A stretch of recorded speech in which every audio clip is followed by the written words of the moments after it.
let's talk about the edge swap, which is step 3B in CFBLL.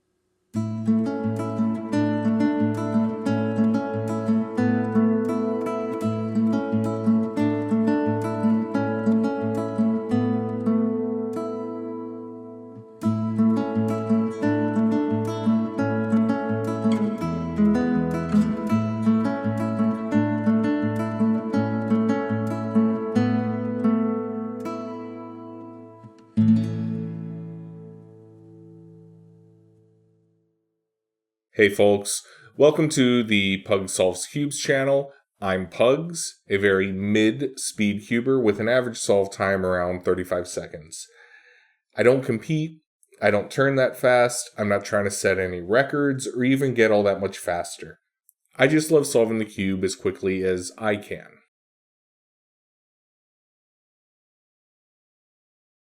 As a quick recap, step 3 is where CFBLL deviates from CFOP. Instead of doing orientation of the last layer and permutation of the last layer to finish out the solve like we would in CFOP, in CFBLL, we're using the beginner last layer method.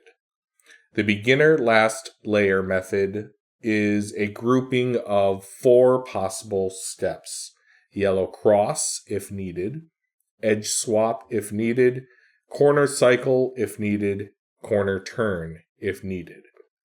The reason why I say if needed is because for each of these steps we may get lucky on the solve and one or more of the steps will already be done, so we'll be able to skip it. In the last video we covered step 3A, the yellow cross. So in this episode we're covering 3B, the edge swap.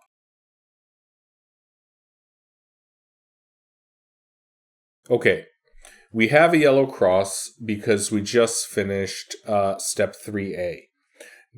Here in step 3B, the next thing that we need to do is to put all of the edge pieces that make up the cross, the 4 edge pieces that make up the cross, so these 4 here, we need to put those in GOBR order. GOBR order, of course, means green, orange, blue, red, going counterclockwise. We want these 4 edge pieces to be in that GOBR order: green, orange, blue, red. There are 3 possible scenarios here. We can have what we currently have, which is no adjacent edges being in GOBR order. So these 2 are an adjacent edge, these 2 are adjacent edges, these 2 are adjacent edges, and so are these 2. So in all of those instances, green, red is not in GOBR order, red, blue is not in GOBR order, blue, orange is not in GOBR order, and orange, green is not in GOBR order. So that is one of the possible scenarios that we can have. The next scenario that we could possibly have is to have 2 adjacent edges that are in GOBR order. In this case, we now have green and orange. These 2 adjacent edges are in GOBR order: green, orange. Orange, red is not in GOBR order. Red, blue is not in GOBR order. And blue, green is not in GOBR order.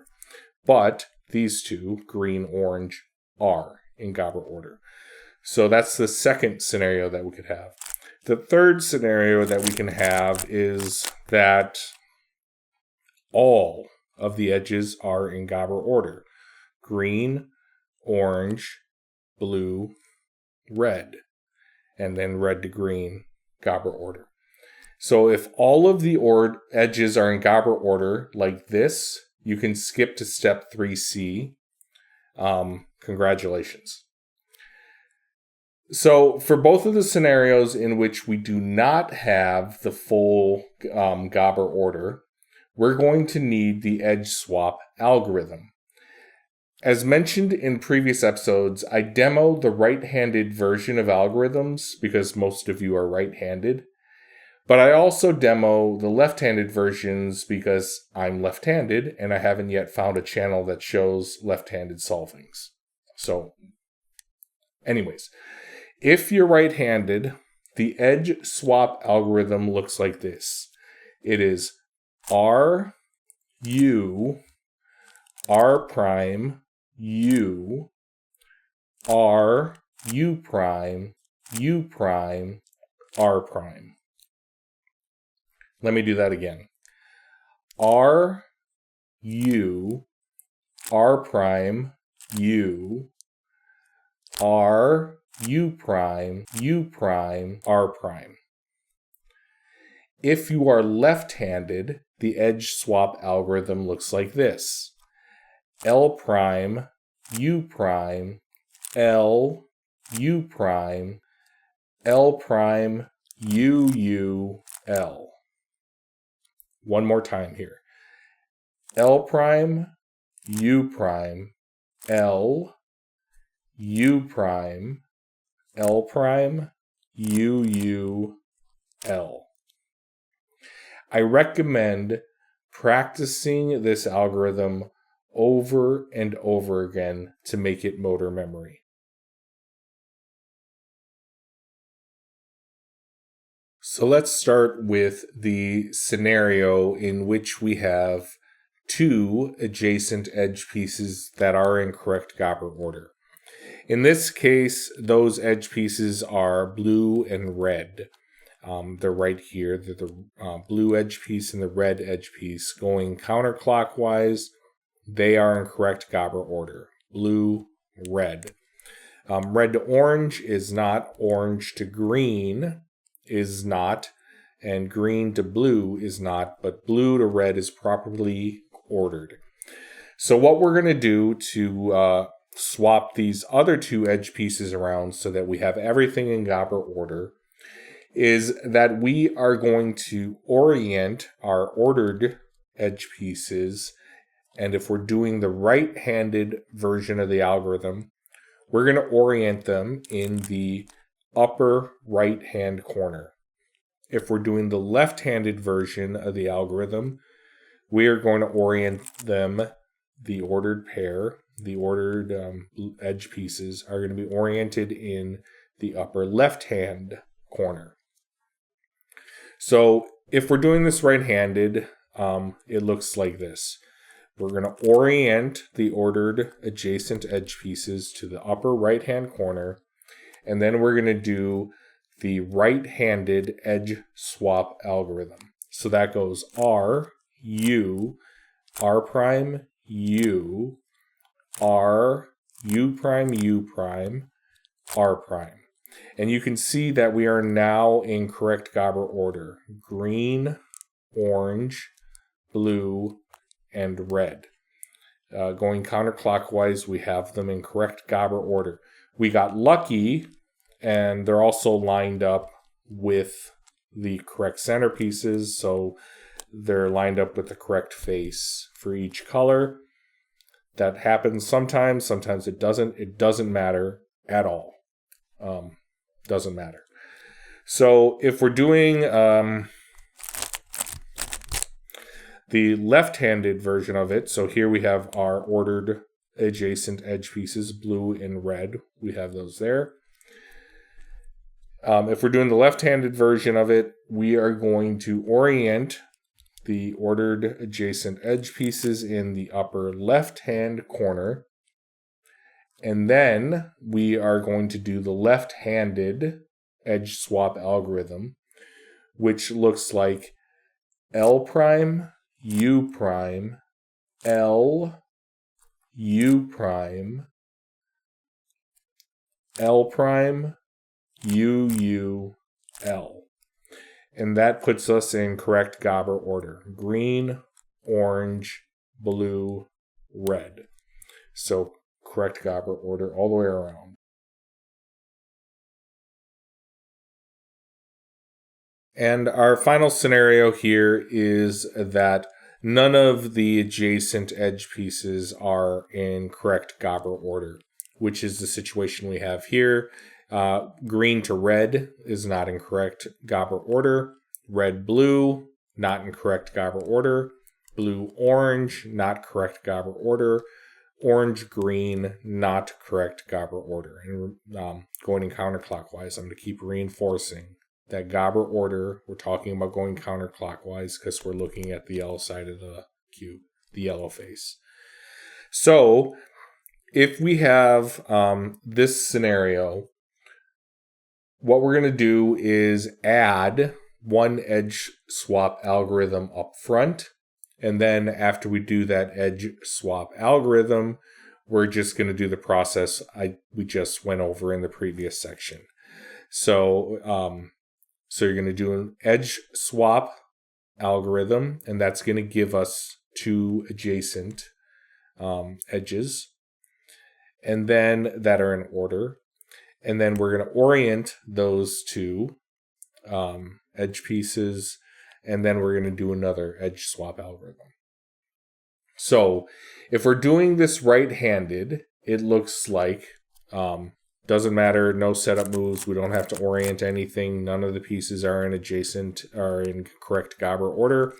So we just do an edge swap algorithm, which goes R, U, R prime, U, R, U prime, U prime, R prime. And now we have orange and blue, which are now in correct GOBR order. And they are always, when you do this, you are always going to have the newly ordered edges. Every time you do the right-handed algorithm, the newly ordered edges are going to be in the lower right. So to get them to the upper right is just going to be a simple U prime, just a finger flick to get them oriented properly. Once we have them oriented in the upper right corner, we do the edge swap algorithm again. We do R, U, R prime, U, R, U prime, U prime, R prime. And now you can see that everything is in green, orange, blue, red. Green, orange, blue, red. Correct GOBR order. So if we have this, if we're going to do this left-handed, we're going to, okay. Now we are set up. Nothing is in correct GOBR order. Green, red, blue, orange, incorrect GOBR order. So to do this left-handed, we are going to do a single edge swap algorithm. So that's going to go L prime, U prime, L, U prime, L prime, U, U, L. And now we have green and orange edge pieces here, the green and the orange edge pieces here. If you do it the left-handed algorithm, the newly ordered pair is always going to be in the lower left. So it's just a U, an index finger U flick to get them properly oriented in the upper left. Once we have them properly oriented in the upper left, we do that same left-handed algorithm again. So we're going to go L prime, U prime, L, U prime, L prime, U, U, L. And now we are in correct GOBR order. Green, orange, blue, red.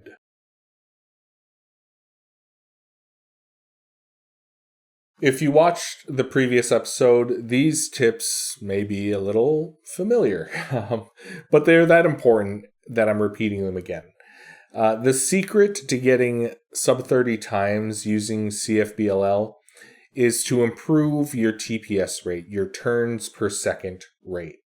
And that's the focus of these tips, is improving your TPS. So this first tip is to really nail down the finger tricks that you use for the edge swap algorithm. You want to be able to perform the algorithm the exact same way every time. So figure out the most efficient way for you to perform it and then practice doing it that way until it becomes motor memory.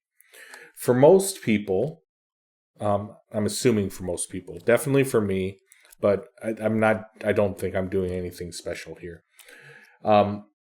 So for most people, for myself, whatever, the edge swap algorithm breaks down like this. I start with a regrip, so my thumb is on bottom, middle and ring fingers are on top, and I turn that side, whether it's the left side if I'm doing the left-handed algorithm, which I always do, or it's the right side if you're right-handed, right? So starting in home grip, I regrip, I turn that side, I do an index finger flick, and then I turn that side back, I regrip again, do another index finger flick, and then I use my index finger to turn that side again, and I'm using my middle finger on the back side and then the down layer to prevent it from overturning like that, right? So I'm doing a flick with my index finger to turn that side layer, and I'm using my middle finger to stabilize it. And then I do a double flick with the other hand. And then I use that middle finger to turn that side, or the thumb, I guess the thumb is getting in there too, to turn that side back, and the index finger is preventing it from overturning, right? So I'm going to try to do this for you right-handed. I always do the left-handed versions of this algorithm. I almost never do I don't think, like when I'm actually solving, I don't ever use the right-handed version, but I'm going to try to do the right-handed version for you. I can't guarantee how well this is going to go or not. So from home grip, it's a regrip.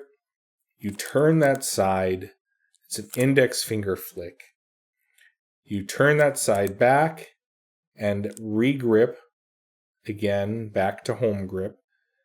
Index finger flick, and then index finger side turn, and then a double flick with the other hand, and then middle finger and thumb, I guess, turns the side back. So you'll notice that I'm not using the notation. I'm not saying L prime, U prime, L, U, etc., etc. I'm not using the notation because we don't want to think of this as a series of 8 individual moves. We want to think of it as a single thing. It's just the edge swap. It's just that single thing, just the edge swap. We want to be able to think of it as just being the edge swap, and then have our hands do it by motor memory.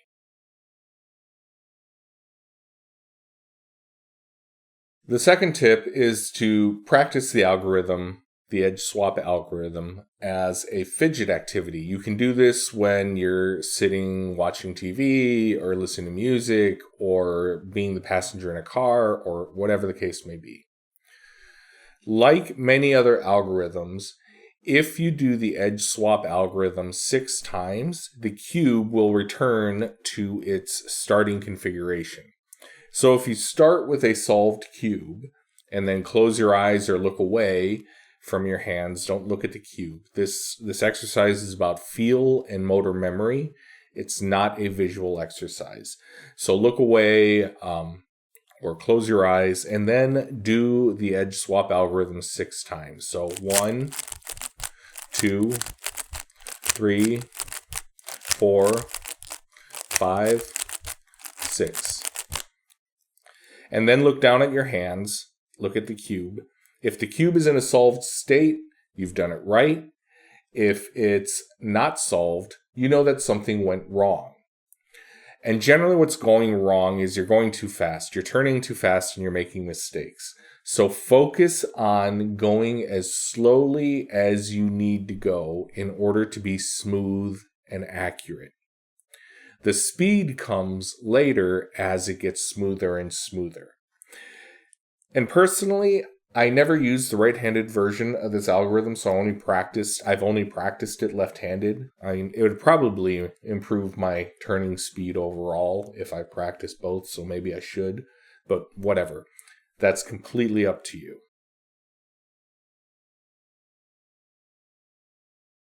This last tip is a hard one. It's incredibly difficult, but it's also incredibly important, and that is to work on your look ahead. So as you're finishing your yellow cross and you're moving into the edge swap, go slow. Practice going slow and trying to track these 4 edge pieces, right?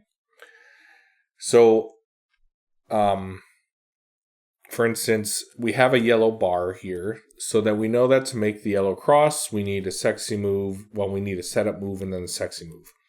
So as we're doing this, we can take note that we have green and we have the orange edge pieces here. And then we have the blue and the red edge pieces here. You can kind of see a little bit of the color peeking on the top. Or if you, theoretically, as you were turning and everything, you took note of where the edge pieces are, or you can do just slight little tilts to be able to see what's on the other side. But you want to note and note where the edge pieces are currently, and then as you're doing that setup move and that sexy move, you're going to want to track how they move around the cube.